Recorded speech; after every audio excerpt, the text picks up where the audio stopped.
Hello दोस्तों, मैं जय के साथ L S anti net paper one की सीरीज़ का एक वीडियो लेकर आया हूं। दोस्तों, कल हमने इंपॉर्टेंट एमसीक्यूज डिस्कस किए थे, मैथमेटिकल रीजनिंग और एप्टीट्यूड, जो कि यूनिट 5 है। इसका हमने कल पार्ट 1 डिस्कस किया था। आज हम उसी का पार्ट 2 कंटिन्यू करेंगे।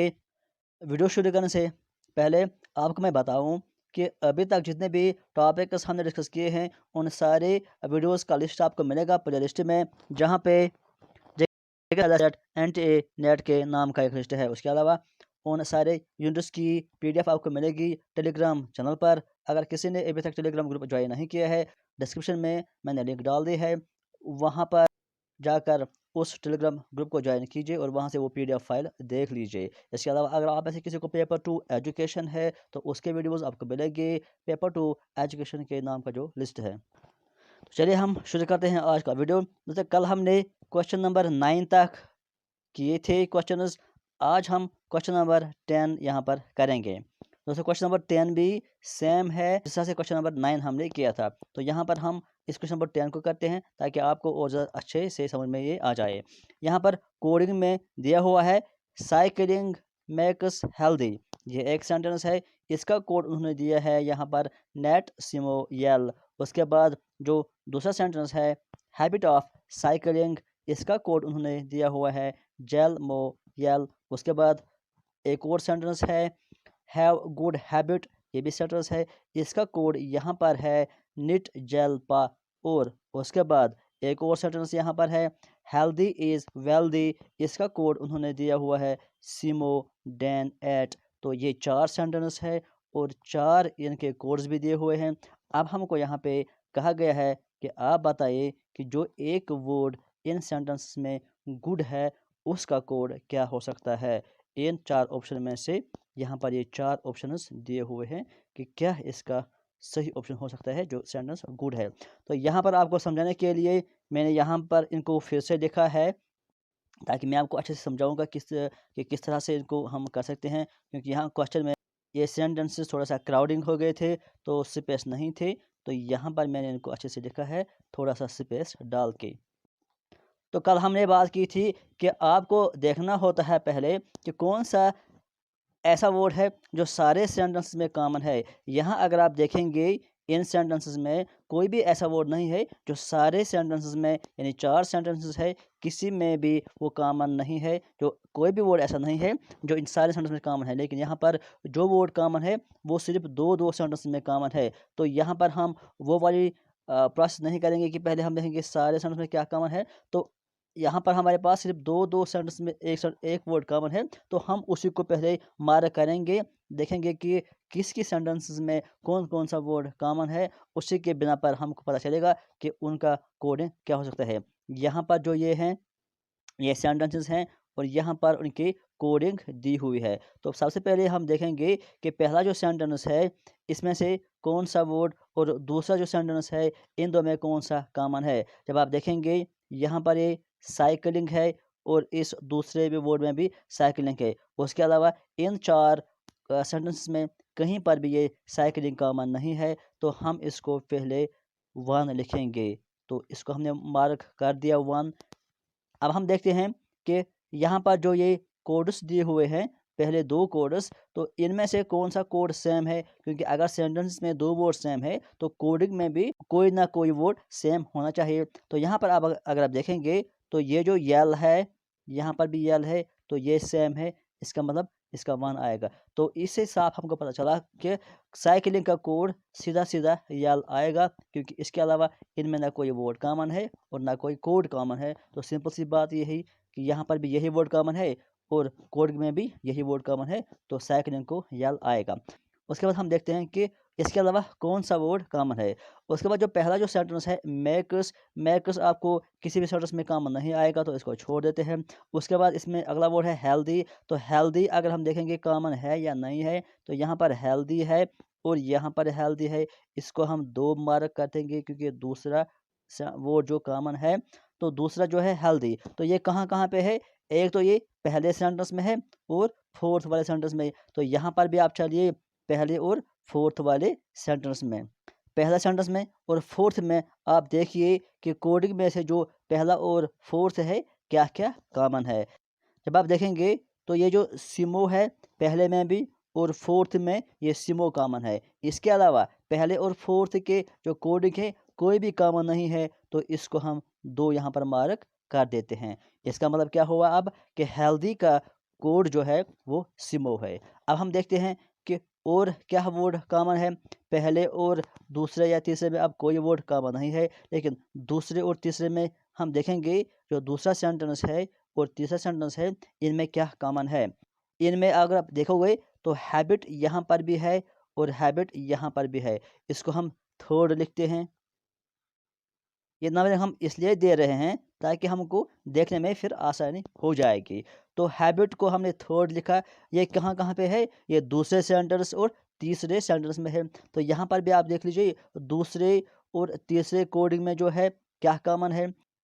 दूसरे में जल मो यल है और तीसरे में नेट जल पा है। तो जल इनमें कोडिंग जो है दूसरा और तीसरा, इनमें क्या क्या कॉमन है, इनमें जल कॉमन है। तो सिंपल सी बातें हैं कि हैबिट का कोड क्या आएगा, हैबिट का कोड जल आएगा। अब हमें जो अकॉर्डिंग टू क्वेश्चन जो हमें है कि देखना क्या है, हमें किसका कोडिंग हमें देखना है, गुड का कोडिंग हमें देखना है। लेकिन गुड कहीं पे भी हमको अभी तक नहीं मिला है। अब हम देखते हैं कि गुड कहाँ पर है। यहाँ पर इसमें गुड है वर्ड, यहाँ पर गुड है, लेकिन इसके अलावा ये किसी भी सेंटेंस में गुड कॉमन नहीं है। तो अगर आप देखोगे कि गुड किस सेंटेंस में है, गुड थर्ड सेंटेंस में है। थर्ड सेंटेंस का कोड यहाँ पर ये है। ये 3 कोड्स हैं। इसमें हैबिट भी एक है और हैव भी एक है और गुड एक है। तो अगर आप देखोगे हैबिट का कोड तो हमें ऑलरेडी पता चला है कि जल है।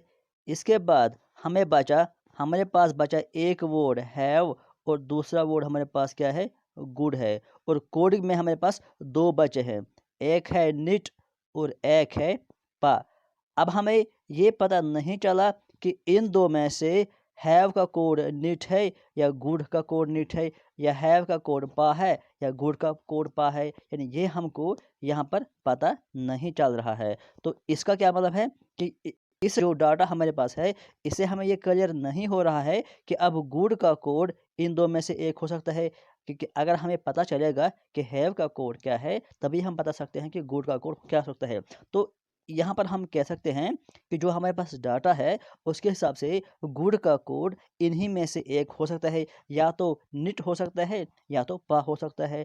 अब हम अगर हम देखेंगे कि हैव का कोड क्या है, हैव भी सिर्फ एक ही बार आया है और कहीं पर भी ये हैव नहीं है। गुड भी एक ही बार है। तो जो सेंटेंस जो वर्ड एक ही बार आता है उसका कोड देखना मुश्किल हो जाता है। तो यहाँ पर हम हैव का कोड क्लियरली नहीं बता सकते हैं और गुड का कोड भी क्लियरली नहीं बता सकते हैं। तो हमको अकॉर्डिंग टू क्वेश्चन क्या देखना था, गुड का कोड क्या हो सकता है। तो आप यही कहेंगे कि गुड का कोड इनमें से एक हो सकता है। अब हम ऑप्शन में देखते हैं ऑप्शन क्या है। ऑप्शन कहता है कि क्या जल इसका कोड है, तो जल तो इसका कोड नहीं हो सकता है। क्या निट हो सकता है, निट हो सकता है, लेकिन अभी हम कन्फर्म नहीं है। क्या पा हो सकता है, पा भी हो सकता है, लेकिन जो अगला ऑप्शन इसका ये है कि क्या नीट या पा, इसका बेस्ट ऑप्शन यही रहेगा। यानी ना तो हम नीट क्लियरली कह सकते हैं, ना तो हम पा क्लियरली कह सकते हैं। हम यही कह सकते हैं कि या तो नीट हो सकता है और या पा हो सकता है। तो इस तरह से इन क्वेश्चन को करना होगा। जहाँ पर जो वर्ड कॉमन होता है उसका कोड इजीली निकल आता है, लेकिन जो वर्ड सिंगल होता है उसका दूसरे सेंटेंस में कोई कॉमन नहीं होता है, तो उसका वर्ड आप इजीली डिटेक्ट नहीं कर पा रहे हो। तो वहाँ पर आपको इस तरह ये क्वेश्चन सॉल्व करने होते हैं। तो ये था क्वेश्चन। आई होप कि आपको ये अंडरस्टैंड हो गया होगा। तो अब हम चलते हैं क्वेश्चन नंबर 11 पर। एक कोडिंग लैंग्वेज है जहाँ पे काव इज कॉल्ड शीप, यानी काव को क्या कहा गया है, शीप कहा गया है। Sheep is called elephant, sheep को क्या कहा गया है, elephant. Elephant is called rat, elephant को रैट नाम दिया गया है। Rat is called giraffe, rat को जिराफ कहा गया है। Giraffe is called ant, giraffe को आंट कहा गया है। हु इज टॉलेस्ट एनिमल, आपको बताना है कि टॉलेस्ट एनिमल कौन सा है। यह बहुत ही ईजी क्वेश्चन है। मैंने आपको पढ़ाया था जब हमने इसको वीडियोस में डिस्कस किया था कि इस तरह के क्वेश्चंस को कैसे हम सॉल्व करते हैं। तो यहाँ पर आपको देखना है कि टॉलेस्ट एनिमल कौन सा है। हम सब जानते हैं कि टॉलेस्ट एनिमल जो होता है वो कौन होता है, वो जिराफ होता है। लेकिन जिराफ को क्या कहा गया है, जिराफ को यहाँ पे आंट बोला गया है। तो टॉलेस्ट कौन हो गया, टॉलेस्ट आंट है। तो इतना सिंपल क्वेश्चन है। इस तरह के क्वेश्चन को आपको ये देखना होता है कि जिसके बारे में हमको कहा जाता है क्वेश्चन में, उसका नाम क्या दिया गया है। हमको कहा जा रहा है कि टॉलेस्ट एनिमल कौन है, टॉलेस्ट होता है जिराफ। जिराफ को क्या बोला जाता है, जिराफ को आंट बोला जाता है। तो आंट इसका आंसर हो जाएगा। तो हम चलते हैं क्वेश्चन नंबर 12 पर। If Apple is called butter, Apple को क्या कहा गया है, बटर। बटर को क्या कहा गया है, पेंट। पेंट को क्या कहा गया है, मिल्क। और मिल्क को क्या कहा गया है, इंक। इंक को क्या कहा गया है, शैम्पू। और शैम्पू को क्या कहा गया है, soap. Then what is used as an ingredient for making banana shake.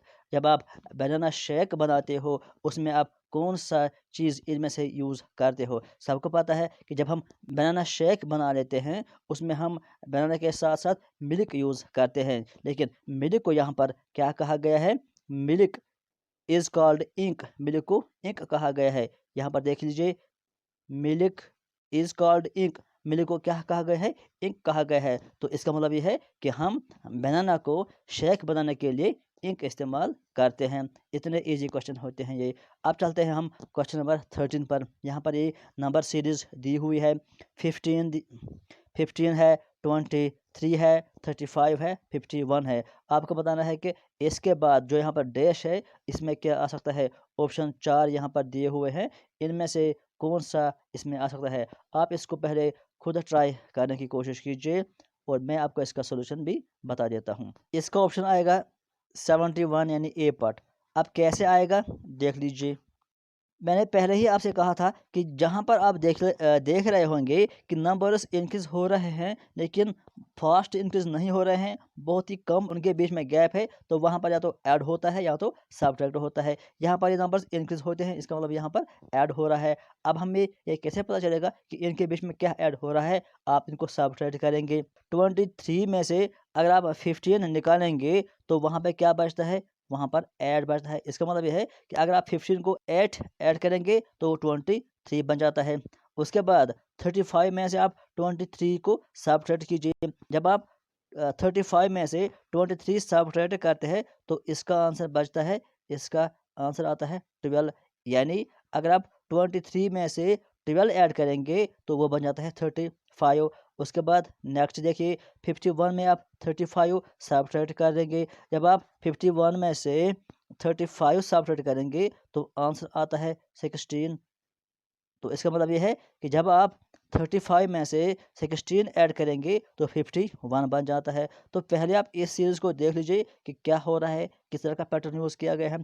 पहले में 8 ऐड किया गया है, दूसरे में 12 ऐड किया गया है और उसके बाद 16 ऐड किया गया है। यानी एक तो ऐड करना है और दूसरा ये कि उनको थोड़ा सा इंक्रीज़ भी करना है। कितना इंक्रीज़ करना है, 8 को कितना ऐड किया गया है यहाँ पर, 4 और इंक्रीज़ किया गया है। उसके बाद भी 4 और इंक्रीज़ किया है। यानी हर एक नंबर ऐड करने के बाद 4-4 और इंक्रीज़ करने पड़ते हैं। पहले 8 ऐड किया, उसके बाद 8 को 4 करो ऐड, पहले कितना होता है वो 12। यानी फिर 23 को 12 ऐड करना है। उसके बाद 12 को पहले 4 ऐड करना है, वो हो जाता है 16। तो फिर 35 को 16 ऐड करना है। अब हम अगर देखेंगे कि नेक्स्ट नंबर क्या आ सकता है, नेक्स्ट नंबर ये है कि हमको इस 16 को 4 और ऐड करना है, वो कितना हो जाता है 20। यानी हमें 51 को 20 ऐड करना है। जब हम 51 को 20 ऐड करेंगे तो कितना हो जाता है 71। तो इसका आंसर क्या हो जाएगा 71। कितना ईजी क्वेश्चन था ये कि डिफरेंस निकालने से ही आपको पता चलता है कि पैटर्न क्या यहाँ पर यूज़ किया गया है। उसके बाद हम चलते हैं क्वेश्चन नंबर 14 पर। यहाँ पर देख लीजिए, 2, 7, 17, 29, 41। इसका यहाँ पर 4 ऑप्शन दिए गए हैं। आपको बताना है कि कौन सा नंबर इसमें आएगा। यहाँ पर आप देख लीजिए कि क्या पैटर्न यूज़ किया गया है। 2 के बाद 7 आ गया है, 7 के बाद 17। दोस्तों इन नंबर्स को देखते ही ये पता चलता है कि ये सारे के सारे नंबर्स प्राइम नंबर्स हैं। लेकिन यहाँ पर एक थोड़ी सी गड़बड़ हो रही है, वो क्या है वो भी हम निकालेंगे। प्राइम नंबर्स अगर ये हैं, लेकिन 2 के बाद 3 भी प्राइम होता है और 3 के बाद 5 भी प्राइम होता है। तो अगर हम ऐसा देखेंगे कि 2 तो प्राइम होता है, 3 भी प्राइम होता है, 5 भी प्राइम होता है, 7 भी प्राइम होता है, और 7 के बाद 11 भी प्राइम होता है, 11 के बाद 13 भी प्राइम होता है, उसके बाद 17 भी प्राइम होता है, उसके बाद 19 भी प्राइम होता है, और 19 के बाद 23 भी प्राइम होता है, 29 भी प्राइम है, 31 भी प्राइम है, 37 भी प्राइम है।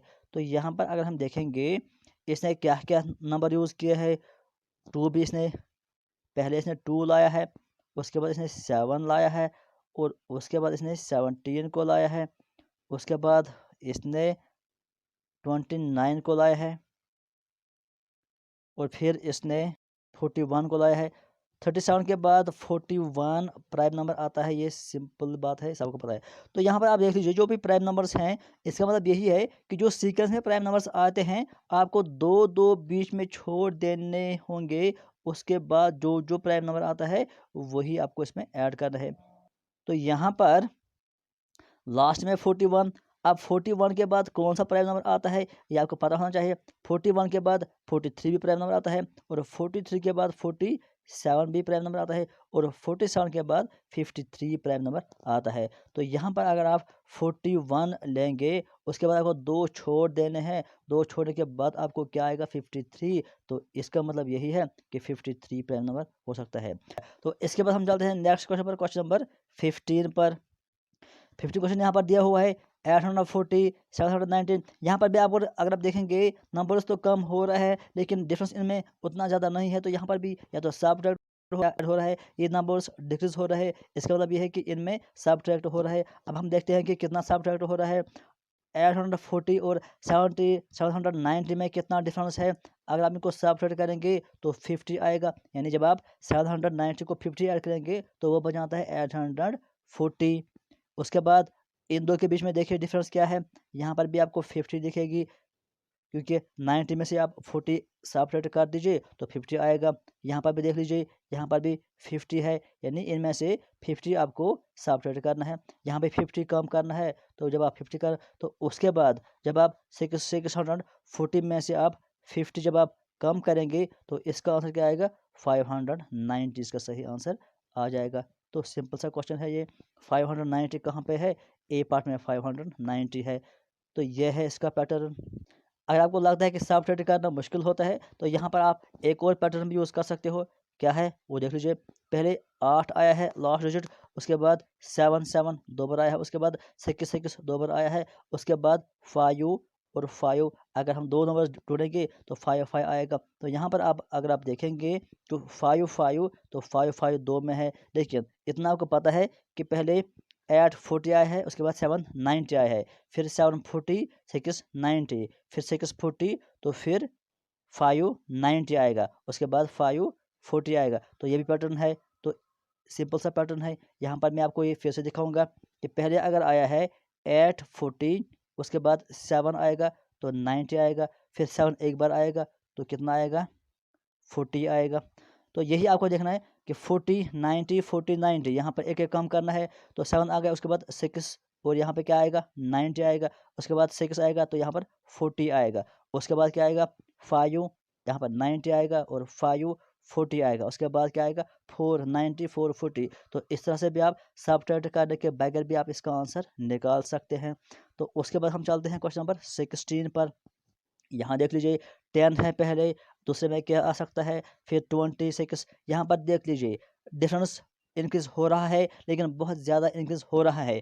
मैंने पहले भी आपसे कहा था कि जहाँ पर आप देखेंगे कि सीरीज़ में नंबर्स इंक्रीज हो रहे हैं, लेकिन उनमें बहुत ज़्यादा गैप हो रहा है या बहुत तेज़ी से वो नंबर्स बढ़ रहे हैं, तो वहाँ पर एक ही बात आप याद रखना कि वहाँ पर मल्टीपल ज़रूर हो रहा है। तो यहाँ पर भी आप देख लीजिए कि पहले 10 है, फिर 20 है, फिर 60, फिर 240 और फिर 1200, यानी कि डिफरेंस बहुत ज़्यादा इंक्रीज हो रहा है। तो सिंपल सी बात मल्टीप्लाई हो रहा है। अब मल्टीप्लाई क्या हो रहा है या कैसे हम देखेंगे। देखिए 10 को क्या हम मल्टीप्लाई करेंगे तो वो डैश में आएगा, हमको पता नहीं है अभी, लेकिन उस डैश में जो भी नंबर है उसको क्या हम मल्टीप्लाई करेंगे तो 20 बनेगा। सिंपल सी बात यह है, अभी हम ये नहीं देख सकते, लेकिन यहाँ पर आप देख लीजिए 20 को क्या हम मल्टीप्लाई करेंगे तो वो 60 बन जाएगा। 20 को 3 मल्टीप्लाई करेंगे, 60 को क्या हम मल्टीप्लाई करेंगे ताकि वो 24 बनेगा, उसको 4 मल्टीप्लाई करना है। और 240 को क्या मल्टीप्लाई आप करेंगे तो वो 5 बनेगा। सिंपल सी बात। तो आप यहाँ पर ही पैटर्न देख लीजिए, 5 4 3, तो यहाँ पर 2 आएगा। देख लीजिए कि अगर यहाँ पर 2 मल्टीप्लाई करना है तो 20 बनेगा। किसको 2 मल्टीप्लाई करेंगे तो 20 बनेगा? सिंपल सी बात है, 10 को। तो अगर आप 10 को 2 मल्टीप्लाई करेंगे तो 20 बन जाएगा। तो पैटर्न सेम है। अब देख लीजिए यहाँ पर क्या है, 1। इसका मतलब यह है कि 10 को आप 1 कीजिए मल्टीप्लाई, तो वो बन जाता है 10। यहाँ पर 10 आ गया। फिर उस 10 को आप 2 मल्टीप्लाई कीजिए तो 20 बनेगा। फिर उस 20 को 3 मल्टीप्लाई कीजिए तो 60 बन जाएगा। 60 को 4 तो 240, और 240 को 5 तो वो बन जाता है 1200। तो सिंपल सी बात यह है कि इसमें 10 आएगा। तो ऑप्शन देखते हैं हम। यहाँ पर देख लीजिए ऑप्शन 10 कहाँ पर है, ये सी पार्ट है 10, तो ये इसका आंसर आ जाएगा।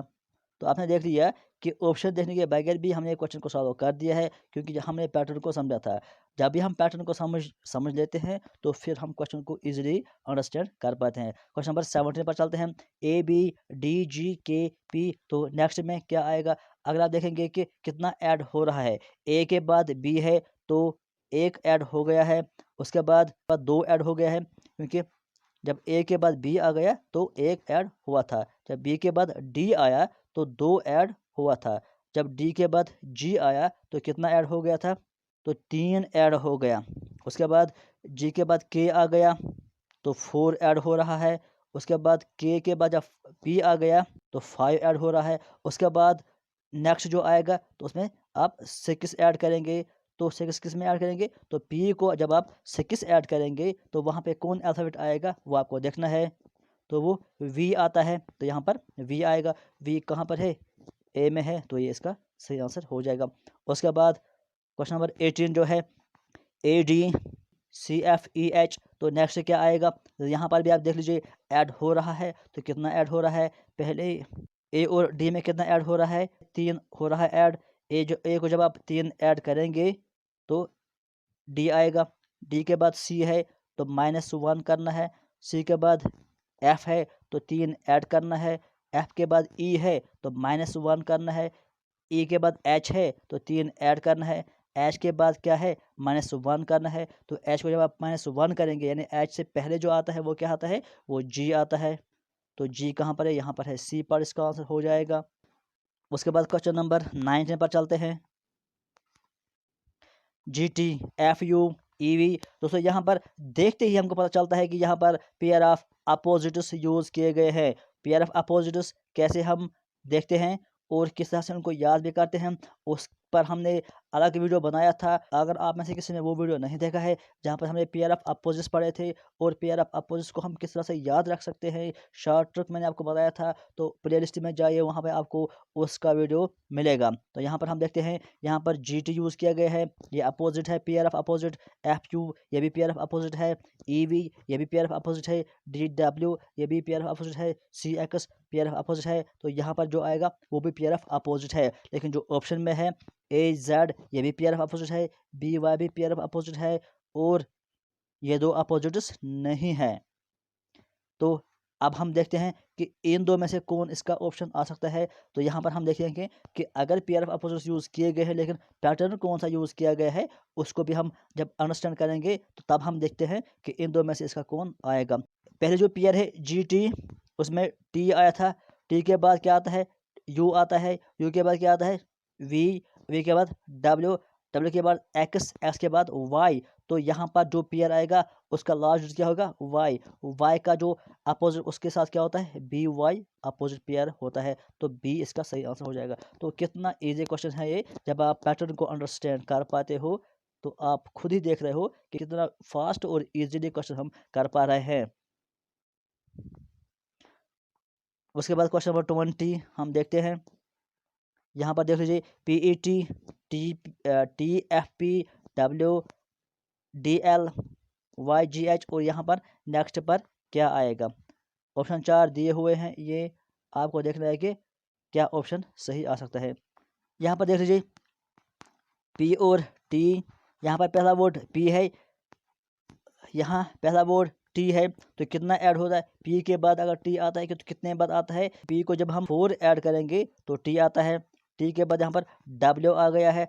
पी टी को कितना हम ऐड करेंगे तो डब्ल्यू आएगा। तो 3 ऐड करेंगे तो W आएगा। तो W के बाद जब Y आता है तो कितना ऐड करना है, 2 ऐड करना है। Y के बाद Z आया है तो कितना ऐड हो गया, 1 ऐड हो गया। तो उसके बाद कितना ऐड करना है, उसके बाद 0 ऐड करना है। सिंपल सी बात है। अगर पहले 4 ऐड किया, उसके बाद 3 ऐड किया, फिर 2, फिर 1, फिर 0 ऐड करना होगा। तो 0 जब Z को 0 ऐड करेंगे तो क्या आएगा, Z ही आएगा। तो पहला वोट तो Z ही होगा। अब देखते हैं, ये भी कट हो जाएगा तो ये भी कट हो जाएगा। अब इन दो में से देखना है कि कौन आएगा। इसके बाद इसके लिए हमें और थोड़ा सा पैटर्न देखना होगा। दूसरा पैटर्न क्या है, E यहाँ पर है और F यानी 1 इंक्रीज हो गया है। F के बाद D आ गया है, यानी सबट्रैक्ट करना है। F को कितना सबट्रैक्ट करेंगे तो D आएगा, -2 करना है। उसके बाद क्या है, D के बाद G आ गया है। D के बाद अगर G है तो ऐड करना है। कितना ऐड करना है, D को कितना ऐड करेंगे तो G आएगा, तो 3 ऐड करना होगा। G के बाद C आ गया, यानी फिर से सबट्रैक्ट करना है। कितना सबट्रैक्ट करना है, -4 करना है। तो यहाँ आप पैटर्न को समझ लीजिए। पहले 1 ऐड करना था, फिर हमने 3 ऐड किया, यानी 2 इसमें इंक्रीज किया। यहाँ पर पहले 2 सबट्रैक्ट किया, फिर 4 सबट्रैक्ट किया, इसमें भी 2 इंक्रीज करना है। जब हम 3 को और 2 इंक्रीज करेंगे तो इसका मतलब है 3 के बाद क्या आता है कि 5 ऐड करना होगा और उसके बाद -6 करना होगा। तो जब हम 5 ऐड करेंगे, लेकिन किसको ऐड करना है, 5, C को ऐड करना है 5। जब आप C को 5 ऐड करेंगे तो क्या आता है, वो H आता है। तो इसका मतलब दूसरा क्या आएगा, यहाँ पर दूसरा H आएगा। आप देखते हैं Z के बाद H कहाँ है, Z के बाद H इस C वाले ऑप्शन में है, तो C ऑप्शन इसका हो जाएगा। अब हम तीसरा अल्फ़ाबेट नहीं देखेंगे, 2 में ही हमने इसको आंसर निकाल दिया है। तो इसके बाद जो हमारे पास कुछ और क्वेश्चंस हैं, इनको हम पार्ट 3 में डिस्कस करेंगे, क्योंकि वीडियो पहले ही बहुत लंबा हो गया है। तो पार्ट 3 भी हम इसको लाएंगे। आज के लिए फिलहाल इतना ही। Thank you.